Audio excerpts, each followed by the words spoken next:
Hello everyone, welcome back to my channel. Paschimbanga public service কমিশনের পক্ষ থেকে একটা গুরুত্বপূর্ণ আপডেট। আজকে 12 ফেব্রুয়ারি 2025 আপনারা দেখতে পাচ্ছেন যে পিএসসির যে অফিসিয়াল ওয়েবসাইট সেখানে এই ইম্পর্টেন্ট অ্যানাউন্সমেন্টটা পাবলিশ করা হয়েছে। রেফারেন্স অ্যাডভার্টাইজমেন্ট নাম্বার আপনাদের দেওয়া রয়েছে 5/2023। এখানে যেটা বলা হচ্ছে, interview for recruitment to the post of assistant director of agriculture in West Bengal agricultural service under the department of agriculture government of West Bengal, which was scheduled on 13 February 2025 has been shifted to 20 February 2025 as the government of West Bengal has declared 13 February 2025 as holiday for observance of Shobe Barat.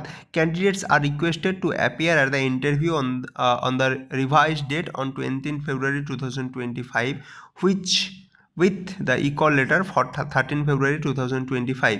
This is for information of all concerned. অর্থাৎ আপনাদের যে assistant director of agriculture, যেটা আপনাদের West Bengal agricultural services under আপনাদের রয়েছে, তো সেই এক্সামের আপনাদের যে ইন্টারভিউ সেটা শিডিউল করা হয়েছিল 13 ফেব্রুয়ারি 2025। কিন্তু যেহেতু 13 ফেব্রুয়ারি 2025 ছুটি হিসেবে ঘোষণা করা হয়েছে শবে বরাত উপলক্ষে, তো সেই আপনাদের ইন্টারভিউ ডেটটাকে পরিবর্তন করে 20 ফেব্রুয়ারি 2025 আপনাদের রাখা হচ্ছে।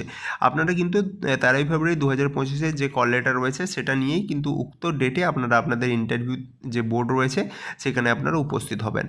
ঠিক আছে, তো এই ধরনের আপডেট জানার জন্য অবশ্যই আপনারা চ্যানেলটিকে সাবস্ক্রাইব করে পাশে থাকবেন। ধন্যবাদ।